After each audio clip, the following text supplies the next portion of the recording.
Hello friends. आप सबका हार्दिक हार्दिक अभिनंदन है हमारे इस चैनल पर। तो आज हम लोग संगठन कविता, जो कि राम नरेश त्रिपाठी द्वारा इसका रचना किया गया है, आज इस चैप्टर के प्रश्न उत्तर की आज हम लोग चर्चा करेंगे। तो चलिए वीडियो में आगे बढ़ते हैं। उससे पहले आप सभी से एक छोटा सा रिक्वेस्ट है कि अगर अभी तक आप हमारे चैनल पर फर्स्ट टाइम आए हैं तो प्लीज़ चैनल को सब्सक्राइब कीजिए और बेल आइकन के बटन को प्रेस कर दीजिए, ताकि एग्ज़ाम से जुड़ा हुआ हर तरह की वो जानकारी जो आपके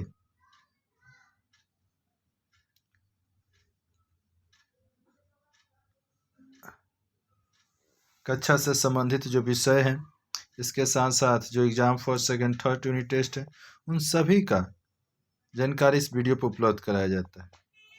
तो चलिए देखते हैं वस्तुनिष्ठ प्रश्न के अंतर्गत पहला जो प्रश्न है, कवि किसकी सेवा करने की कामना करता है? तो उत्तर हो जाएगा स्वदेश की।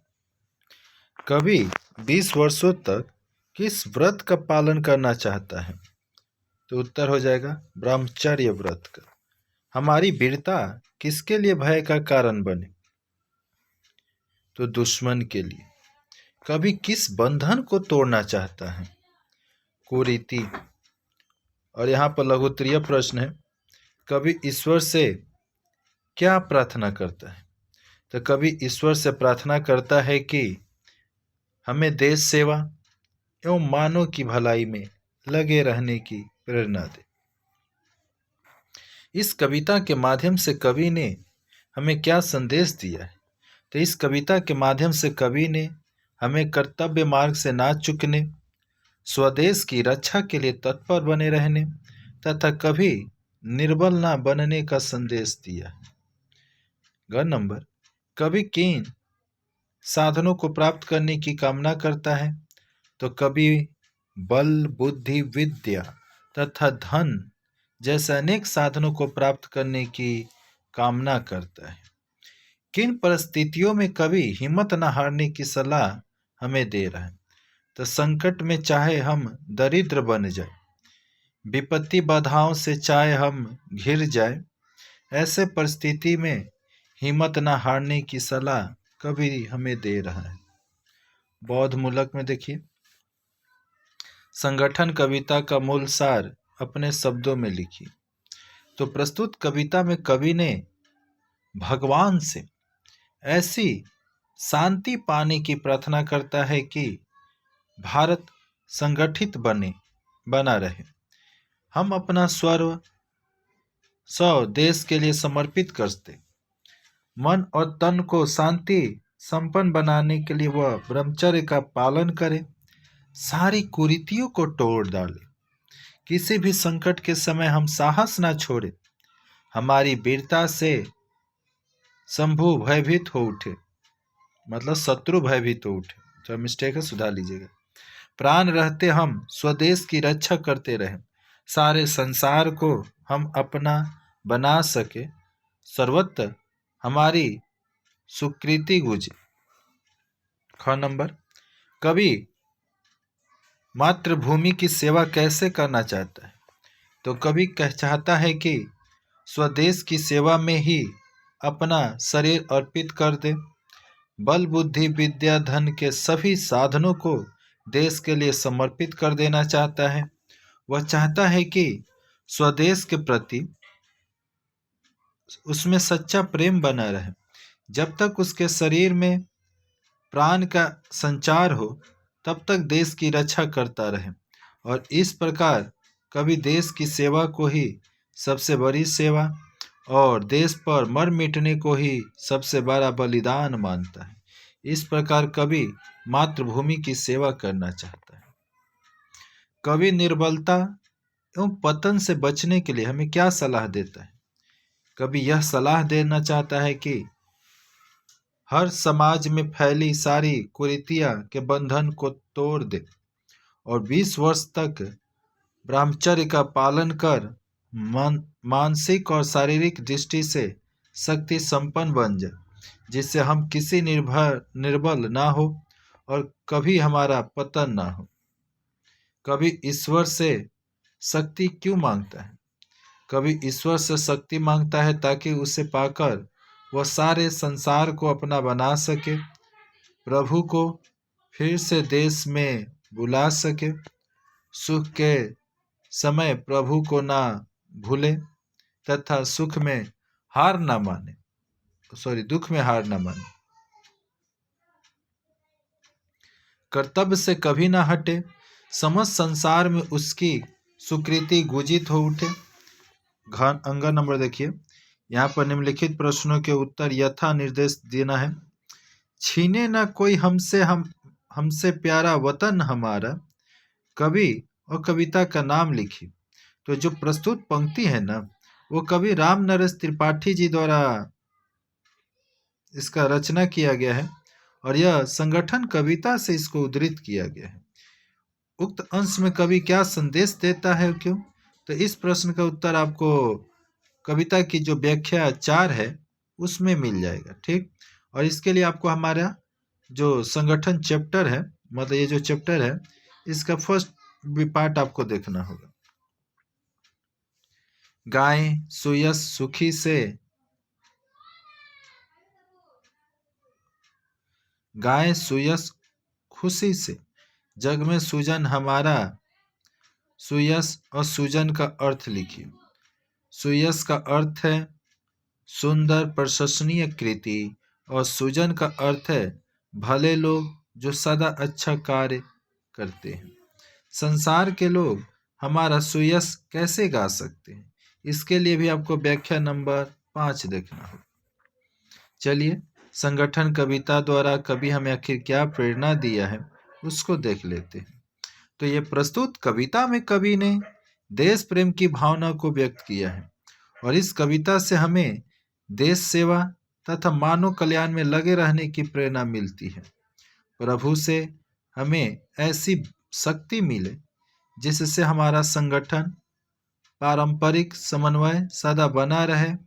हम अपनी सारी शक्ति, बुद्धि, धन अर्थात सर्वस्व देश को समर्पित कर दे, देश की सेवा में अपने को निछावर कर दे। समाज में ईगो से व्याप्त जो रूढ़ियां हैं, गलत कुरीतियों से बंधन को तोड़कर अपने धर्म और विवेक पर दृढ़ बने रहें। मानसिक तथा शारीरिक शक्तियों के लिए ब्रह्मचर्य व्रत का पालन करें। अपने देश की रक्षा और सम्मान के लिए हंसते हुए प्राण त्यागने के लिए सदा प्रस्तुत रहें। हम पर लाखों संकट आए, मुसीबत सिर पर सवार हो जाए, चाहे हम भिखारी बन जाए, पर कभी भी हिम्मत ना हारे, निराश ना हो। हर हालत में अपने मानसिक संतुलन को बनाए रखे। कहा गया है, मन के हारे हार है, मन के जीते जीत, अतः मन को विचलित ना होने दे, सदा मन स्थिर बना रहे। कवि देशवासियों को प्रेरणा दे रहा है कि हमें ऐसी शक्ति प्राप्त करना है जिससे हमारी वीरता को सुनकर भी दुष्ट अत्याचारी भयभीत हो उठे। भारतवासियों के भय से कोई भी व्यक्ति न्याय के पथ से विचलित ना हो और सभी लोग सच्चे न्याय के पथ पर दृढ़ बने रहें। जब तक शरीर में एक भी नस फरक रही है, जब तक एक भी सांस बाकी हो, जब तक शरीर में रक्त की एक बूंद भी शेष रहे, तब तक हम स्वदेश की रक्षा में तत्पर बने रहें। हमारे प्यारे वतन को कोई न छीन सके। हम अपनी स्वाधीनता की, अपने देश की रक्षा को प्राणों से करते रहें। कवि चाहता है कि उसमें ऐसी शक्ति और विवेक का भाव हो जिससे कि अखिल विश्व को अपना बना सके, सुख के समय हर ईश्वर को ना भूल सके, विपत्ति के समय भी कभी हार ना माने, मन में कभी हीन ग्रंथि की भावना ना लाए, कर्तव्य मार्ग पर सदा आरूढ़ बने रहें।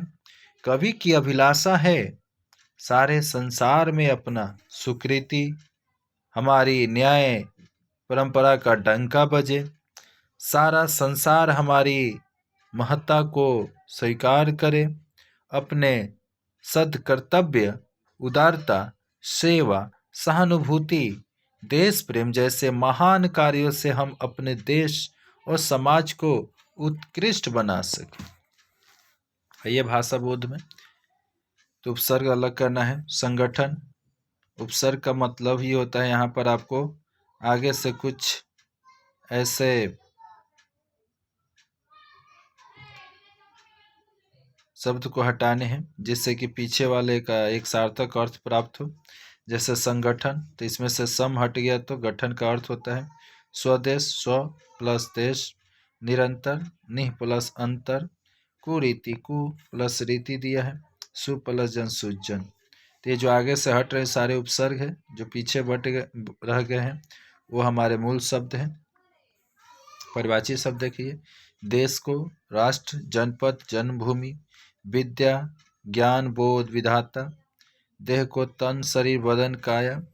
जग को संसार, विश्व, दुनिया। भिखारी, भिक्षुक, याचक, मांगने वाला।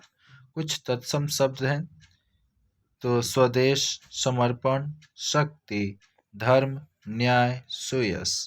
विलोम शब्द भी देख लीजिए। निर्बल का सबल, संगठन का विघटन, स्वदेश का निर्देश, स्वदेश का विदेश, पतन का उत्थान, भिखारी का दाता या दानी। तो इस वीडियो में इतना ही। फिर मिलते हैं किसी नए वीडियो में एक नए टॉपिक के साथ। अगर ये वीडियो आपको अच्छा लगा तो लाइक कीजिए, अपने दोस्तों में शेयर कीजिए, और इस चैनल पर अगर फर्स्ट टाइम आए हैं तो चैनल को सब्सक्राइब कर लीजिएगा। बेल आइकन का जो बटन है बगल में, उसको प्रेस कर दीजिएगा ताकि एग्ज़ाम से जुड़ा हुआ कोई भी जो नोटिफिकेशन हो उसकी जानकारी आप तक सबसे पहले पहुंच सके। इसके साथ साथ इस चैनल पर आपके कक्षा से संबंधित सभी विषयों का वीडियो उपलब्ध कराया जाएगा। तो उसकी जानकारी के लिए बेल आइकन के जो बटन है उसको प्रेस कर दीजिएगा ताकि नोटिफिकेशन सबसे पहले शीघ्र मिल सके। चलिए फिर मिलते हैं किसी नए वीडियो में। तो इस वीडियो को देखने के लिए आपको बहुत बहुत दिल से धन्यवाद। फिर मिलते हैं किसी नए वीडियो में। जय हिंद, जय भारत, वंदे मातरम।